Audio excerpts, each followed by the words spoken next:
Welcome to the world of colour.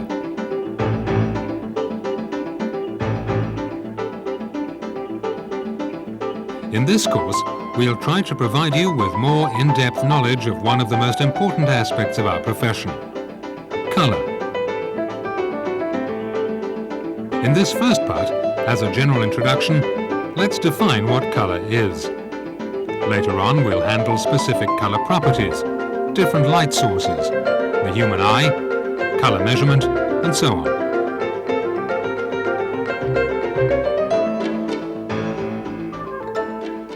Colour is an integral part of our life and of the way we think. We find it difficult to describe objects without referring to colour.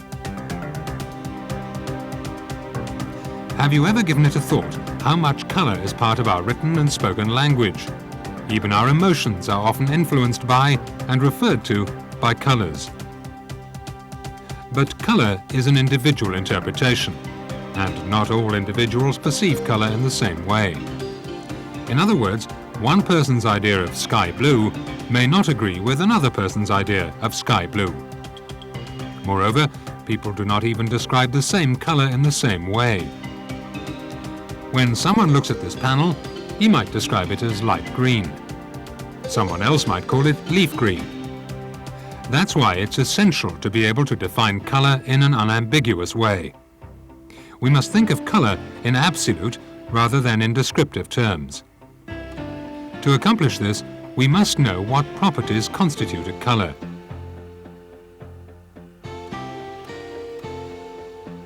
The dictionary defines colour as the aspect of objects that may be described in terms of hue, lightness, and saturation.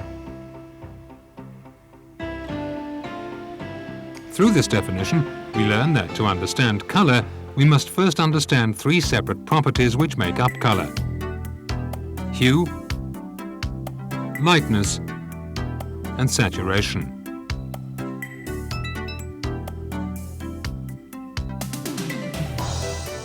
The first property of colour that almost everyone recognises is hue. Hue is that feature of colour which allows us to describe an object as cyan, yellowish-green, or blue.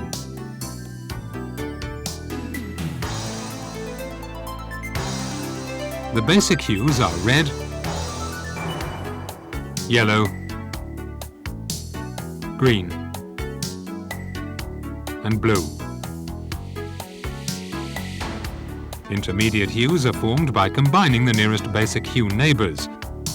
They are orange, formed by combining red and yellow, lime, formed by combining yellow and green, cyan, formed by combining green and blue, and magenta, formed by combining blue and red. Intermediate hues are arranged between the basic hues. This grouping of hues lends itself to a circular arrangement. If you imagine this circle as a compass, place yellow on the north point, blue on the south, red on the east point, and green on the west. The hues are ordered so that each step along the circumference of the circle yields a change in hue. However, this visualization does not explain the difference between navy and sky blue. It's clear that if these colors are both members of the same hue family, another property must also be at work.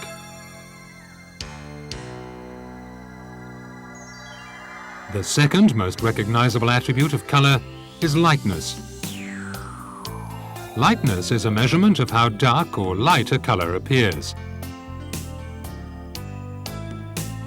This measurement ranges from black to white. Members of the hue family, blue, vary in lightness from near white, like sky blue, to near black, such as navy blue. The final and most misunderstood quality of colour is saturation, also called chroma. Saturation is a quality not easily noticed unless we compare two colours of the same hue family and lightness. Such a comparison usually evokes terms like vivid or dull, bright or muddy. At the center of the model, the chroma value is low and the colors appear dull. With each step out from the center of the model, chroma increases and the colors become brighter as a result.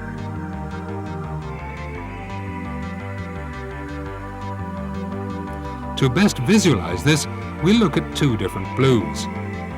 Both these blues have the same value for hue and lightness, but greatly different values for chroma.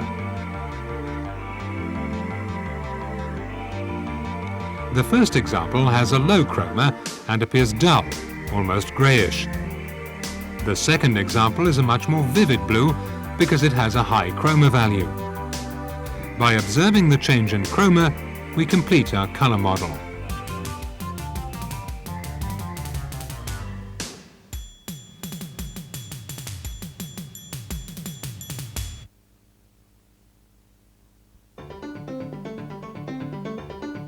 In the previous section, you learned there are three properties to consider in describing color: hue, lightness, and saturation. You also learned that color is an individual response. No two people perceive a color in exactly the same way. This section will explore why perceptions of color are different, the factors involved, and what happens if these factors are changed. Before we explore the actual factors affecting color, it's necessary to look at a definition of visible light.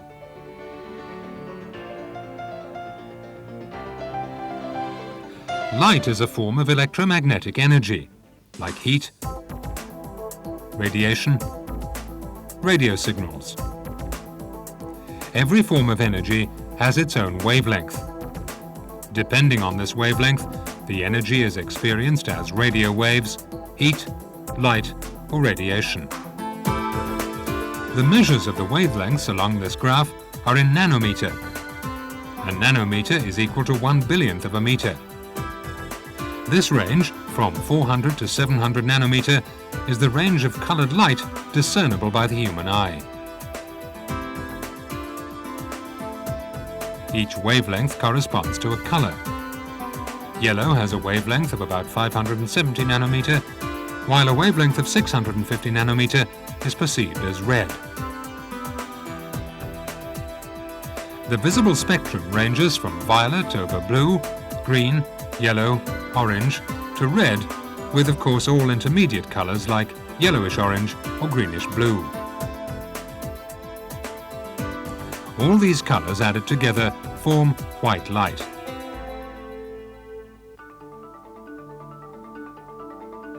Now that we know a little bit about light, we can explore those factors which affect color. There are three factors which affect color: the object, the light source, and the observer. We will start with what we look at, our object. Most objects don't radiate light themselves. In the absence of light, they're invisible. Once you turn on the light, the surface of the object interacts with the light striking it in one of three ways. The light rays go right through the object without being disturbed. The object is then called transparent. In most cases, however, the material absorbs part of the light beam and reflects the remaining part. The degree of absorption and reflection determines the color of the object. A black object will absorb most of the spectrum, while a white object reflects almost every wavelength equally.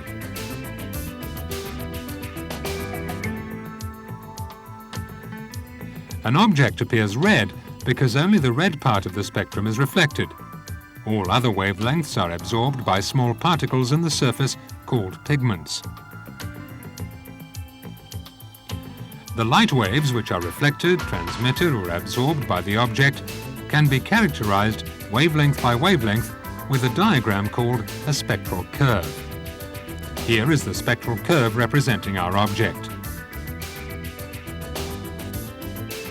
The y-axis of the spectral curve shows the amount of light reflected at each wavelength from 0 to 100%. This percent reflectance is based on the amount of light supplied by the light source. The x-axis is the wavelength of the visible spectrum from 400 nanometer blue to 700 nanometer red. In this lesson, we will assume that all the light supplied by the light source is reflected by the objects we'll examine. We will do this because in paint manufacturing, you will largely deal with reflected light. Let's look at some other examples. What would happen to the spectral curve if the object reflected all the wavelengths of light? The result would be white. What if all the wavelengths were absorbed? Right. The resulting color would be black.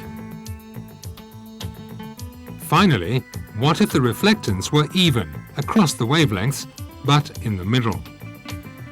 It would be some level of grey. The previous examples have shown what a spectral curve looks like when an object reflects or absorbs all wavelengths of light. This particular graph peaks in the blue range of the spectrum, so we know that the object reflects blue light. This graph, representing an apple, peaks in the red area of the spectrum, so the object here must be reflecting red light.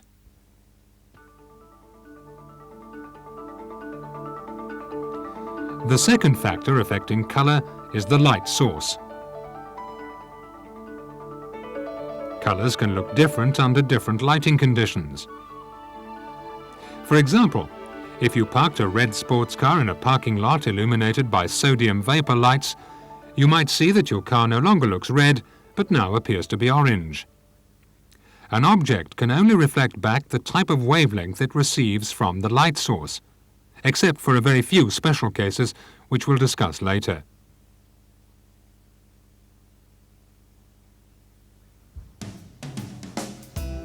The electromagnetic radiation emitted by a light source can also be characterized by a spectral curve. In this type of diagram, the y-axis refers to the output of the light source in question from 0 to 100%. In the case of a light source, the percent reflectance describes the amount of light emitted at each wavelength compared to the total amount of light emitted. When comparing light sources, the distribution of energy at each wavelength is the important thing to examine. In other words, the shape of the curve. The total amount of energy supplied by each light source can be quite different. Let's look at some common light sources and compare their spectral curves.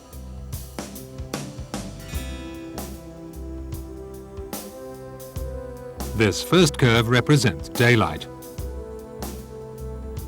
As you can see, the curve is higher at the bluer end of the spectrum, so we can say that daylight is slightly bluish in nature.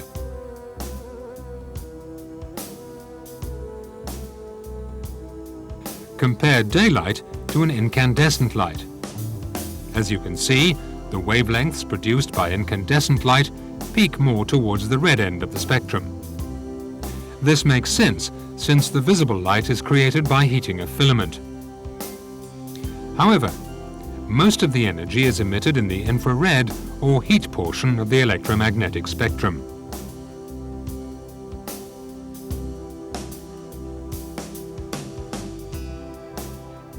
When you enter the workplace, you may notice that your clothing and skin tone may look slightly greenish. This is a result of the fluorescent lighting in the workplace. A fluorescent light takes radiation from one portion of the electromagnetic spectrum and converts it to another wavelength, and then emits it in the visible spectrum. Most fluorescent lights are filled with neon vapor, which is energized when electric current flows between the electrodes inside the lamp. Most of the energy is emitted as ultraviolet radiation, but as you can see on this graph, there are also spikes at certain wavelengths in the visible spectrum. The ultraviolet wavelengths emitted by the neon vapor strike the fluorescent coating inside the tube and are re-emitted at new wavelengths in the visible spectrum. This can be seen in the portion of the spectral curve beneath the spikes. The type of fluorescent coating will determine the shape of the spectral curve. Cool white fluorescent has more energy at the blue wavelengths. Warm fluorescent has more red.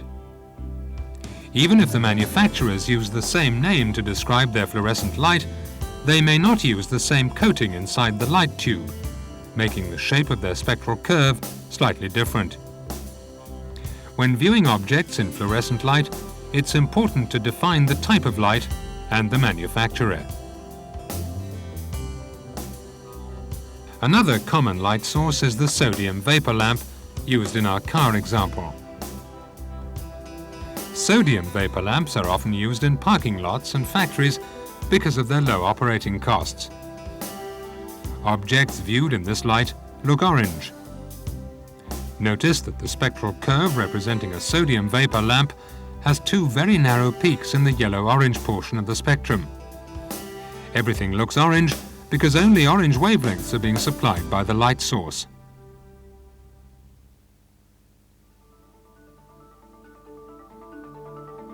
The third factor you must consider is the observer. For our purposes, there are two types of observer: humans and electronic instruments. In this particular section, we will only be concerned with human observers. In the search for the physical processes which allow us to see colours, in 1807, Thomas Young was the first to develop a theory that three separate mechanisms in the retina of the human eye take care of the colour perception: a stimulus for the radiation in the blue area of the spectrum, a stimulus for radiation in the green area, and one for the red area of the visible spectrum. As time went by, other studies connected to colour blindness have shown this theory to be wrong. In 1878, Ewald Hering corrected Young's theory. In the Hering model, there are 6 separate colours: red, green, yellow, blue, white and black. These colours are perceived by a combination of 3 opposing systems: black-white, red-green and yellow-blue. Saturation is thus perceived in terms of red-green or yellow-blue. De Valois would eventually prove Hering's theoretical approach empirically in 1966, based on the results of clinical studies.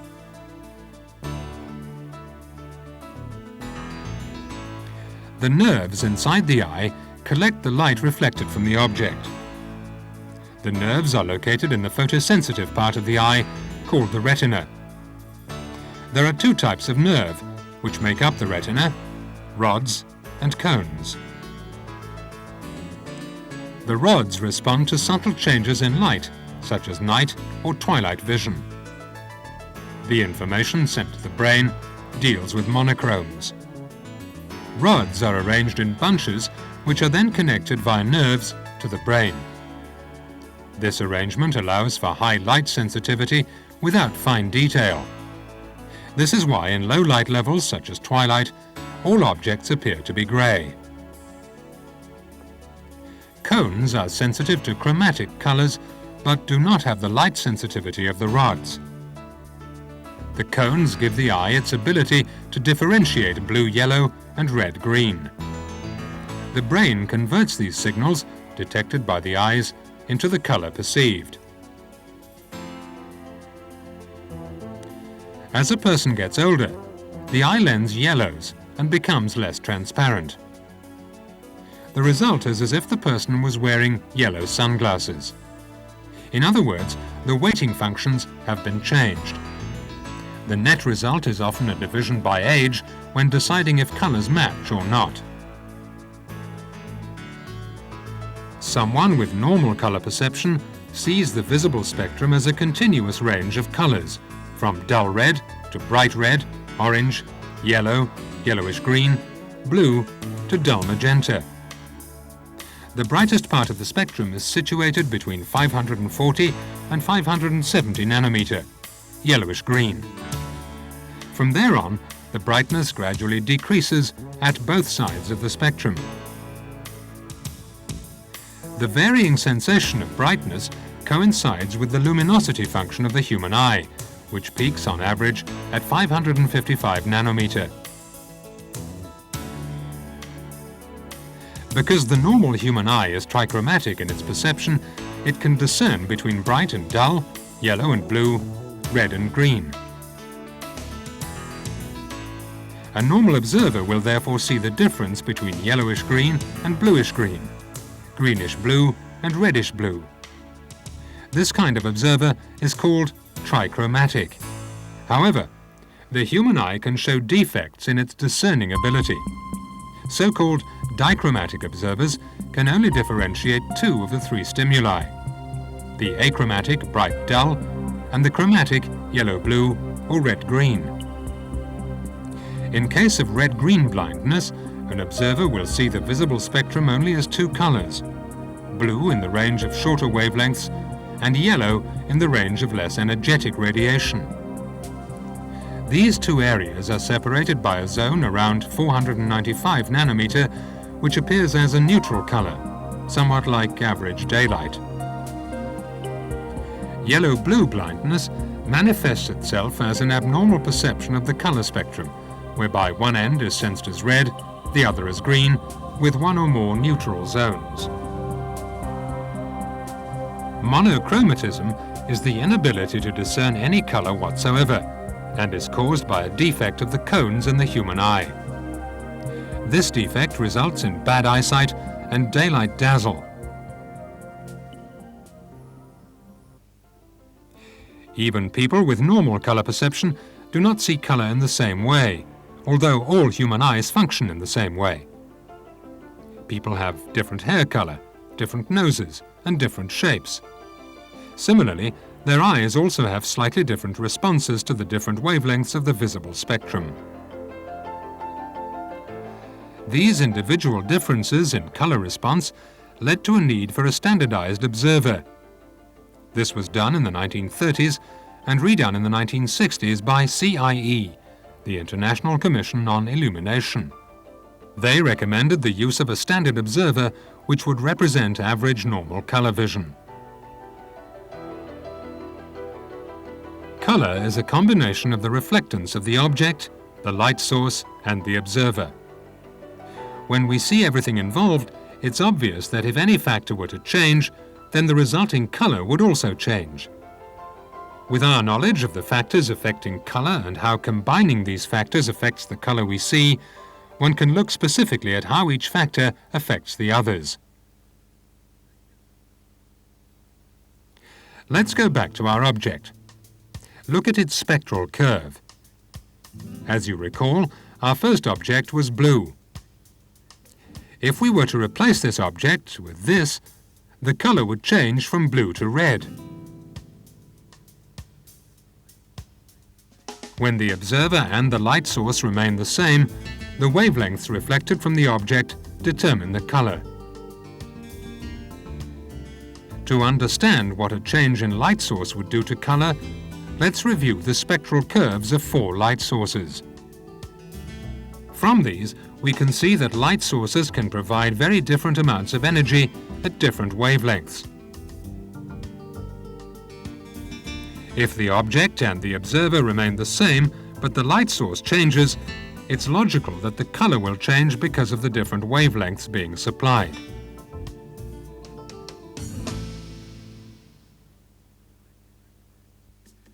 There are a wide variety of everyday examples where the light source should be considered.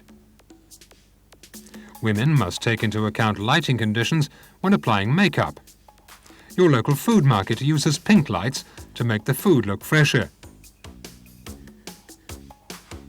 And department stores use special spotlights which simulate daylight to make clothes colors look vibrant. The mood and decisions of a potential customer can be influenced by the choice of lighting and deserve consideration by both the buyer and the seller.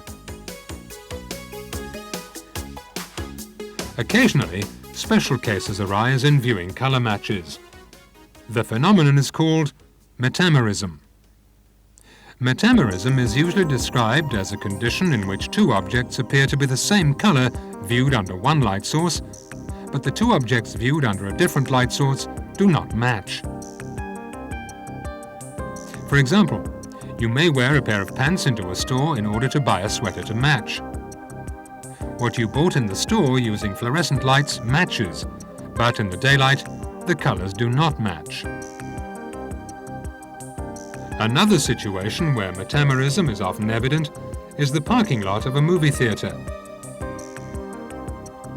A car door and fender may match in the late afternoon light, but upon returning after the movie, when the parking lot is illuminated with artificial light, the match is terrible. This condition results when a car has been repaired with a paint which used different pigments than those used in the original paint.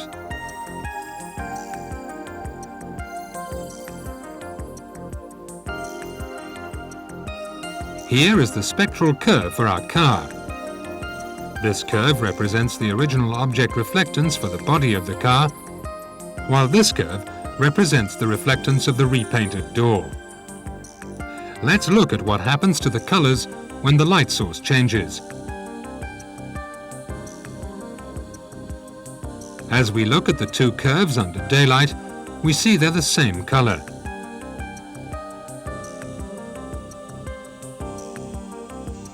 Under sodium vapor lamps, the colors are a slight mismatch, but it's noticeable.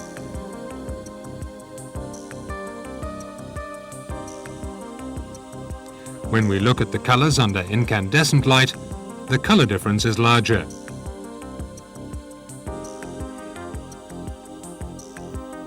It's important in situations where the color match is critical to avoid metamerism by being certain that all the pigments used to create the panel are the same pigments that were used to create the car.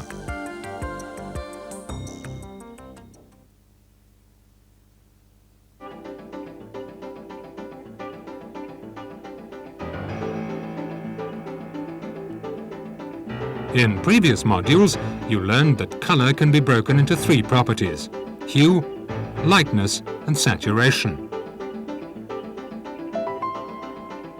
In addition to this, you've learned that the factors affecting color are the observer, light source, and object.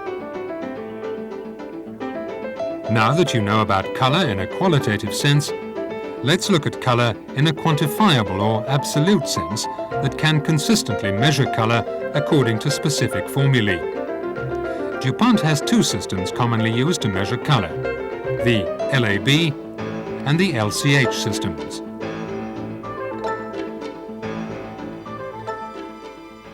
The LAB color measurement system is plotted on an XYZ or Cartesian coordinate system in 3 dimensions.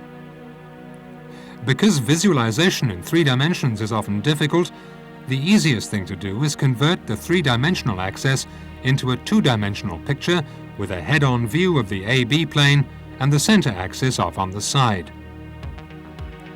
Values for L are plotted on the y-axis. These values express a color's lightness. Values for A are plotted on the x-axis. When positioned at the positive end, the values describe red hues. When positioned at the negative end, the values describe green hues. Values for B are plotted on the z-axis. Values on the positive end describe hues that are yellow, and values on the negative end describe hues that are blue. Values for lightness range from black to white, numerically expressed as values from 0 to 100, beginning with 0 at the bottom and 100 at the top. A values range from red to green, where positive 50 describes red and negative 50 describes green. B ranges from negative 50, which is blue, all the way out to positive 150, which describes yellow. These numerical ranges are not limits, but indicate current pigmentation capabilities. As you can see, the pigmentation values for yellow can get very strong. The LAB scale is flexible to allow for any future improvements in the field. Relating this information back to what you learned in properties of color, in the LAB system, hue is plotted on the AB plane. Lightness is plotted on the center axis, and saturation is the distance from the lightness or center axis plotted on the hue plane. So, how do we express colour in LAB? A numerical expression of a colour looks like this: 50 plus 35 minus 40. The first number is the lightness value. This number is 50, so the lightness level is medium. The second number is the value on the A-axis. This number is positive 35, so this is a red. The third number is the value on the B-axis. This number is negative 40, so this is a blue. As you will recall from the properties of colour, red and blue are primary colours that when combined make magenta. Looking at all three LAB values, this is a description of a medium magenta.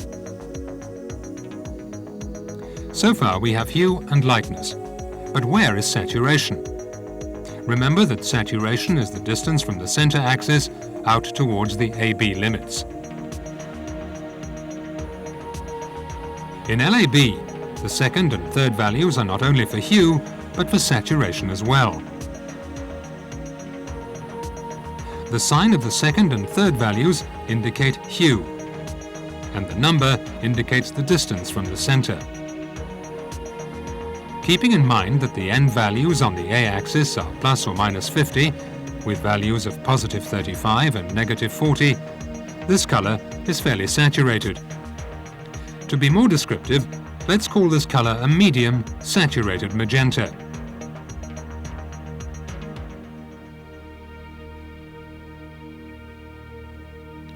Here is a colour in the LAB system, 6500. What colour does it describe? The lightness level is 65. So whatever the hue and saturation are, we know that the colour will be fairly light. However, look at the A and B values. Both are 0. This is a colour that lies right on the centre axis. Recall from properties of colour that the centre axis describes levels of lightness from black to white, and that colour on this axis appears to be a shade of grey. With A and B values of 0, the colour 6500 describes a very light grey.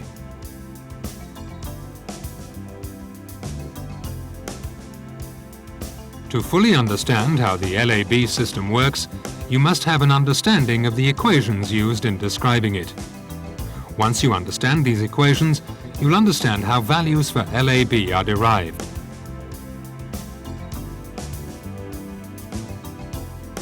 Despite the apparent complexity of the equation, this is in fact a form of the Pythagorean theorem that you learnt in high school,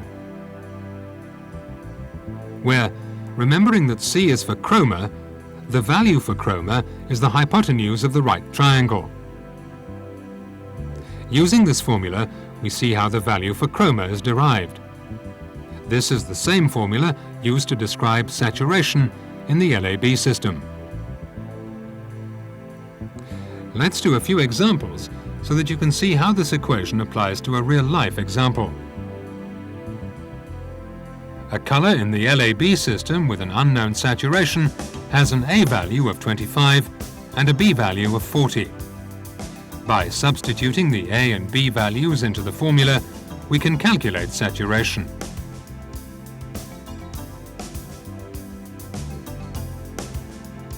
The value for C, or saturation, is 47.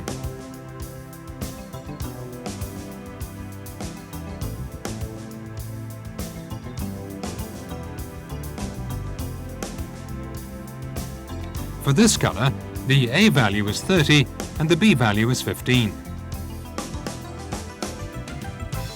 Substituting into the equation, we find that the value for saturation, or chroma, is 34. Most of the time, when colour is used in industry, people are trying to match a standard. This puts us into panel car mode of operation. which is expressed differently in each system.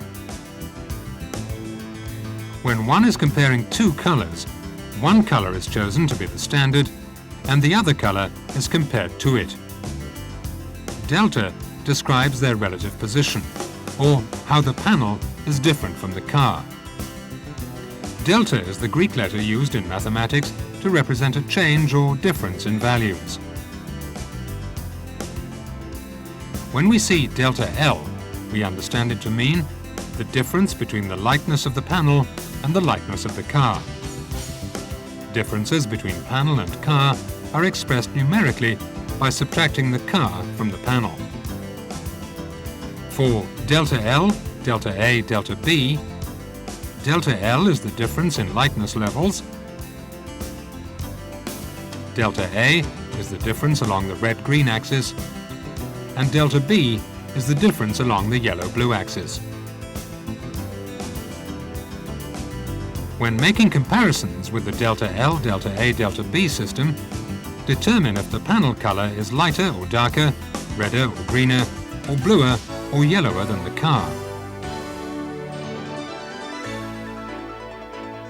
Let's do an example of deltas using a panel and a car.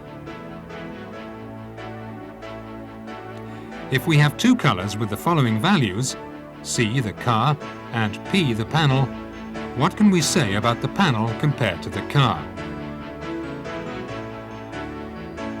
The first thing to note is that these values are in LAB space.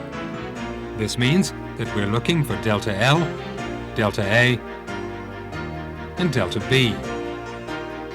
We are checking to see if the panel is lighter or darker, redder or greener, yellower or bluer than the car. First, let's look at the lightness value. The panel is compared to the car. Delta, difference, is found by subtracting the car from the panel. Thus, 65 minus 60 is positive 5. The delta L is positive 5, which means that the panel is lighter than the car. Delta A indicates the change along the red-green axis from the panel to the car. Subtracting the car from the panel, we see that delta A is negative 5. Remember, a positive change indicates that the panel is redder than the car, while a negative change indicates that the panel is greener than the car. Since delta A is negative 5, we know the panel is greener than the car.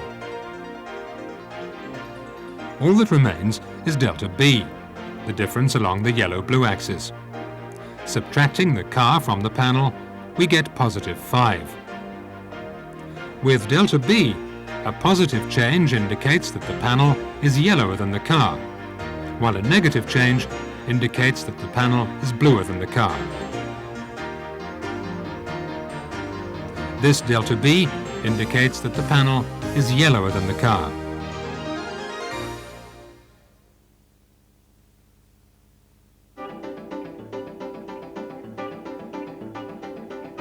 In general, there are two types of paint: solids and metallics and pearls. Solids make up approximately 30% of the finishes on cars and trucks sold. These paints hide very well, are easy to apply, and their color remains the same no matter which angle of viewing is used. Metallics and pearls, also called micas, are different in that particles are added to the paint to give color effects which will change depending on the angle of viewing. This property is called polychromaticity, which means many colors. If you look at a car painted with a metallic or pearl color, you'll notice that the color has a light highlight and becomes darker as the side of the car curves away. As we mentioned earlier, a solid color will not change. There are two very good examples which can best illustrate why mica paints behave in this way. First, imagine the particles as tiny mirrors lying parallel to the paint surface. As light strikes the surface, the pigment absorbs and reflects some of it, while some is reflected by the mirror-like flakes.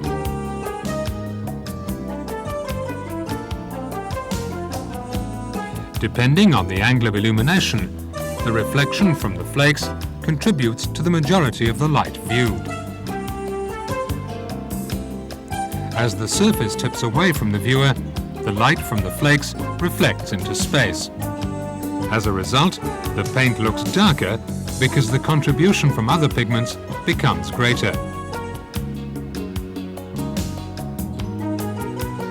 Another way of looking at this property is to think of the flake in the paint acting like the slats of a Venetian blind. When the blind is closed, the surface is bright because of the reflection. But when the blind is open, you can see through the light slats and it's dark.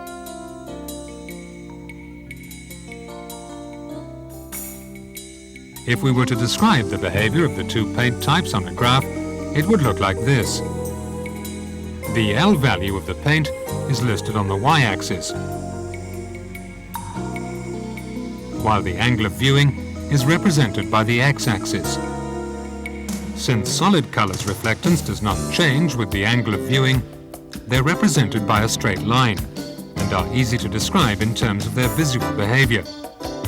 However, how many points would be needed to explain the visual behavior of metallics and pearls?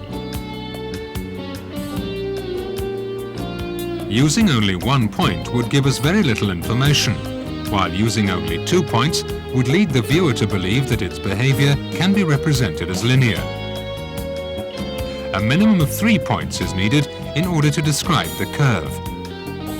More points would allow for a better description of the curve, but this would also involve more effort. 3 points give us the best description with the least amount of effort.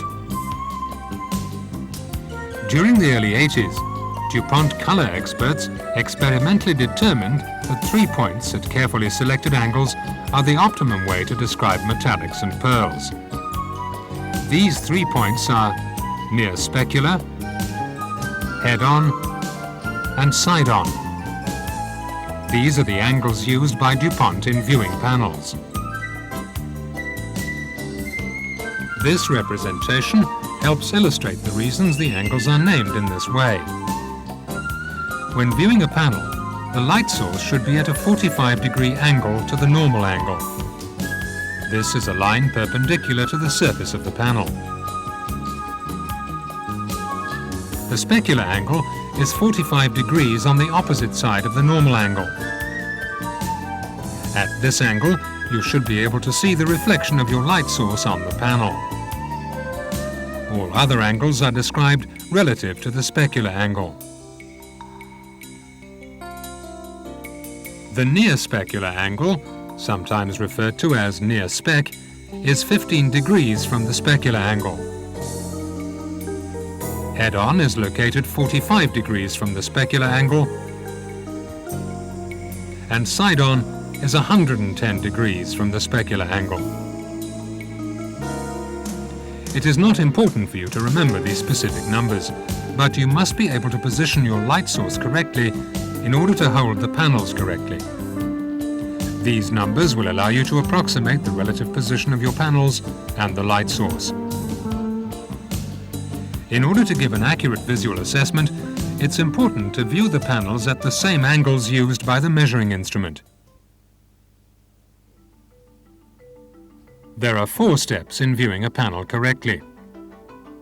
Step 1. Look for the reflection of the light source in the panel. This is your specular angle. Step 2. Tilt the top of the panel away from you until you can't see the reflection of the light source in the panel. This is the near specular angle. Step 3. To find the head-on angle, you must continue to tilt the panel away from you until your eye is at a 45-degree angle to the surface of the panel. This will take practice. Step 4. To view the side-on angle, continue to tilt the panel away from you until you're looking across the surface of the panel. In this module, you've learned that there's a visual difference between solid paints and metallics and pearls, and why metallics and pearls must be viewed at more than one angle. You've also learned that the three angles used for viewing are near specular, head-on, and side-on.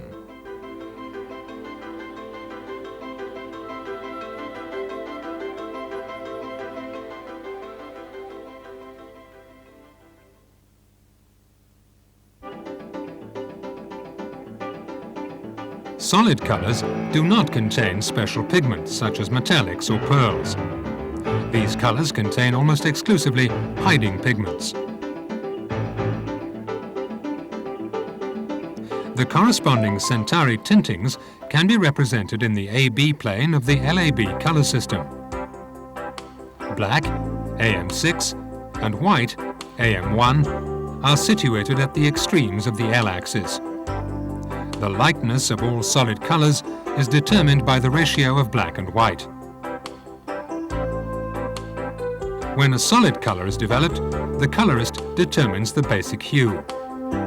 Let's take this bluish-green color, the opal aquamarine blue L9995. We notice that the hue is bluish-green, so we select a bluish-green tinting from the Centauri system, the AM30.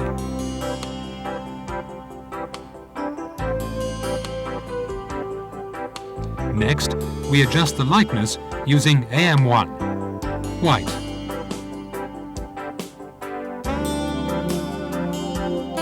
This shows that the mixture is too green, so we have to adapt the color by adding blue. In this case, we use the greenish blue AM29 base tinting from the Centauri system.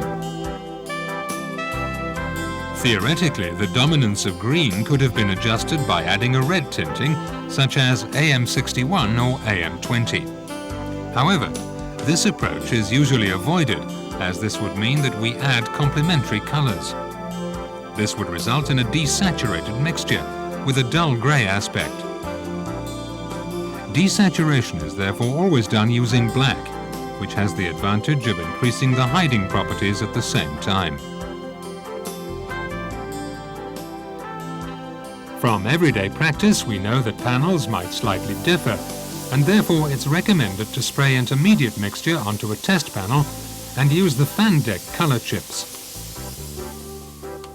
We now evaluate the color under several standard light sources, such as artificial daylight, yellow light, an approximation of incandescent light, and fluorescent light. We now notice metamerism compared to the standard, which is manifested by a too green appearance under yellow light. To eliminate this phenomenon, we add AM28, a base tinting which results in a redder aspect under yellow light in comparison to AM29. Finally, if needed, we desaturate the mixture with black, AM6 or AM7, depending on the required concentration. In the range of Centauri tintings, we find a third black-based tinting, AM5. For solids, this tinting is only meant to be used in very dark colors. Let's look at a few rules of thumb when shading colors towards the car color. Firstly, always shade using the base tintings used to mix the color, but do not add more than 10% of the initial quantity. If the color of the sample is too green when compared to the car color, the content of the two blue base tintings, AM28 and AM29, is increased, while the ratio between both tintings is kept constant. This is necessary to avoid metamerism in comparison to the car color.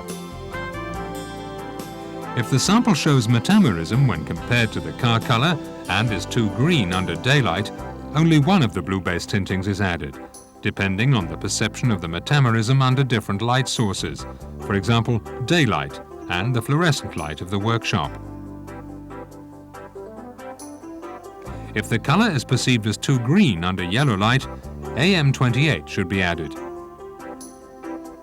If the color is too red under yellow light, AM29 should be added. On the other hand, If the mixture appears too blue when compared to the car color, AM30 should be added. Finally, if required, the color can be more or less desaturated by changing the quantity of AM1 and AM6.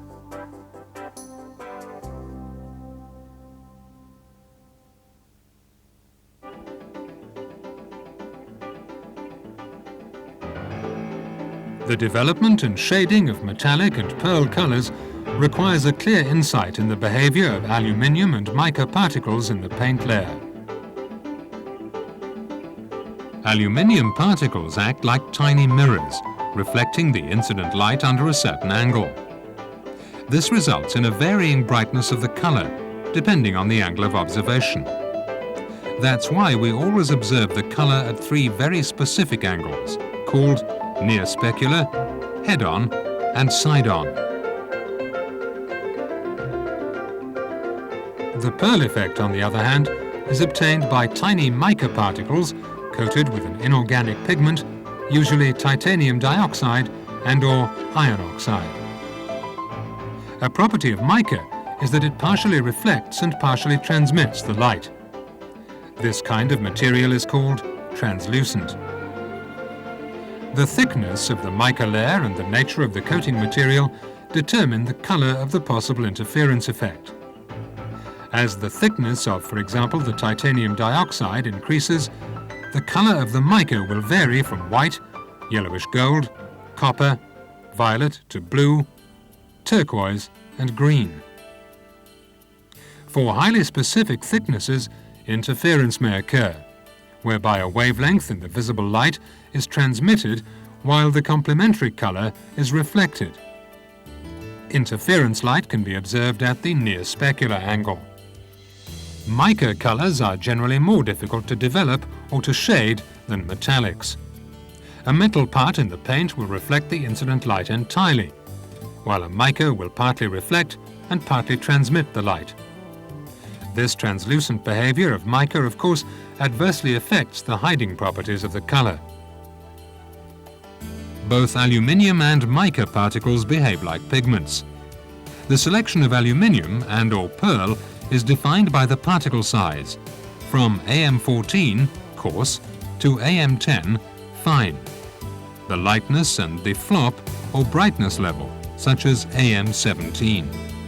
The use of a halogen spotlight or other strong light source can facilitate the proper selection of the aluminium or pearl. The correct choice of the type of aluminium is extremely important, as it's impossible to lighten up a metallic color at near specular and head-on, and at the same time darken it at the side-on angle. These properties are entirely governed by the type of aluminium. In order to obtain the exact particle size and lightness levels, it can be necessary to mix two types of aluminium. Flop is the phenomenon whereby a different light intensity is perceived as a function of the angle of observation. At side-on, we mainly see the color of the pigment, while at near specular, the light reflected by the aluminium is dominant. The degree of light flop varies with the size and shape of the aluminium particles, the application, the spray viscosity, and the quality. Certain base tintings, such as white, iron oxides, flop controllers, will influence the orientation of the aluminium particle in the paint layer, which in turn influences the flop. These tintings can only be used in small quantities, if at all required. The intensity of the reflected light under the near specular angle can thus be reduced by adding flop controller AM15. The addition of a small quantity of white will lighten the color at the side-on angle, but reduces the brightness of the aluminium under the head-on angle. The range of base tintings for the production of metallics and pearls mainly consists of transparent pigments to obtain an optimal effect of the metal particle used. In a metallic or pearl color, the light-dark ratio is governed by the mixture of aluminium and/or mica and black, for example, shading black or jet black. The latter is more transparent and increases flop. Let's take this red pearl color as an example. Rouge Ruby, L9927, Renault Espace. As an exercise, and together with an experienced DuPont shader, we'll break down this color into its base components. A thorough understanding of the function of each component in a color formula will allow us, when needed, to modify a formula to the exact requirements. A first important observation when looking at our color sample is that we're dealing with a red color. Furthermore, it's clearly a metallic or pearl, as the paint layer contains particles and the reflected light varies in intensity when we observe the color sample at the 3 standard angles. Because the color is perceived as red, we will, in order to reproduce the color within the Centauri system, select the main base tinting to be red as well.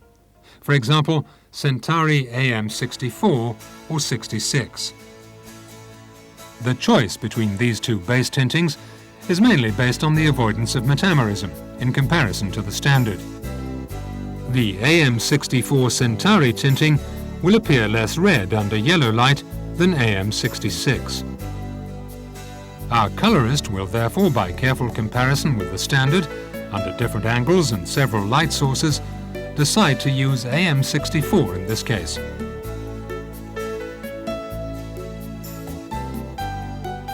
If the pearl effect is clearly present, in other words, if we can see a color at the near specular angle, we must decide which type of mica will have to be used. This is done depending on the color flop and the particle size observed under a strong light source, such as a spotlight. The red color at the near specular angle tells us to use a red pearl tinting, AM72. The positions of the individual base tintings can be demonstrated in the AB plane of the color space.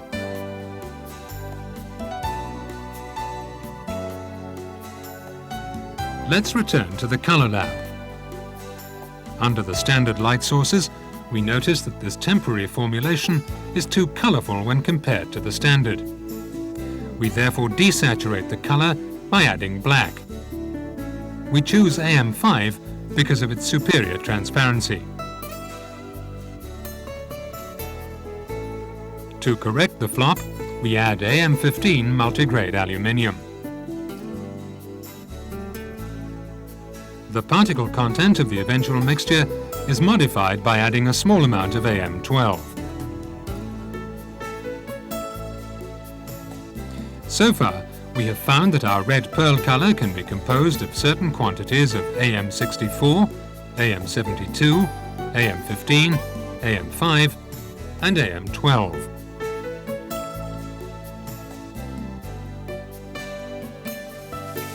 By now, it's time to spray the first test panel. This panel is compared to the standard, and we determine the angle at which the most significant color difference is observed. In this case, the head-on angle. Should the color formulation turn out to be too red, we can still correct this flaw by reducing the amount of AM64 and adding AM91. We can also correct by adding a different base tinting, such as AM90, AM92, AM93, AM58, or AM55 to make the mixture more yellow or less red. Note down the positions of the base tintings in the AB color plane.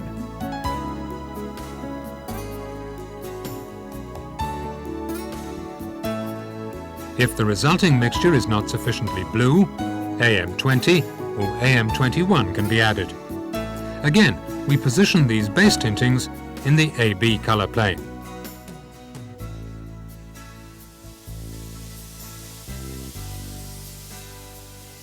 If the color of our test panel is insufficiently red, the amount of AM64 should of course be increased. Should the mixture appear too dark or too light, the ratio of aluminium or black and the rest of the mixture should be raised. As we can see, the composition of a color formula requires a thorough insight in the properties of the different base tintings of the color system. Such a degree of knowledge can only be achieved by carefully studying and memorizing these properties. It's only through practice that you will master this fine art. Let's therefore look at a second example. Spectral blue, mica metallic, from opal. When we compare the spray out of this formula, W9555, to the car color, we notice a small difference. Deviations such as these can be caused by spray variations on the production lines, variations in products from different suppliers, environmental factors, aging of the paint, and so on. By studying the composition of the formula and by carefully assessing the color difference between the car and the spray out of the formula, we can determine the cause of this color difference and try to solve our problem. Let's look at a few scenarios. We find, for example, that the color of the formulation lacks blue. So we certainly have to add blue. This formulation contains two blue tintings, AM28 and AM26. The desired effect at the side-on angle is crucial. If the color at this angle is too red, AM28 should be added, which adds blue to the color, and thus, in combination with the red, more violet. In case the side-on is too green, we add AM26, which makes the color at the side-on angle more red. Let's go one step further. Suppose that our formulation is too blue in comparison to the car color, and not sufficiently red. We then have to add AM66 or AM62. The choice depends on the metamerism effect when compared to the car color. In order to desaturate a color, we can increase the content of aluminium and black. The color flop at the near specular angle should be corrected by influencing the component which is responsible for this effect. In this example, mica AM74. The effect of the aluminium particles can be adjusted by changing the aluminium content.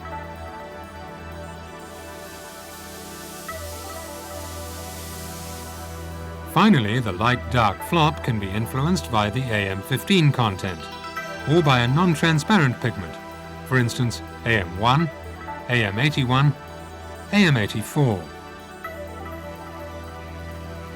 A rule of thumb: when shading a formula, always choose the base tintings that are already present in the formula.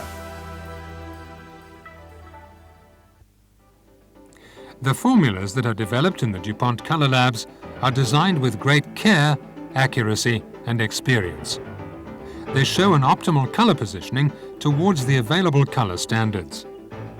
Should there remain color differences between the DuPont formulation and the car color under repair, you will have a better insight in the different parameters that govern the color mixing process at the end of this course.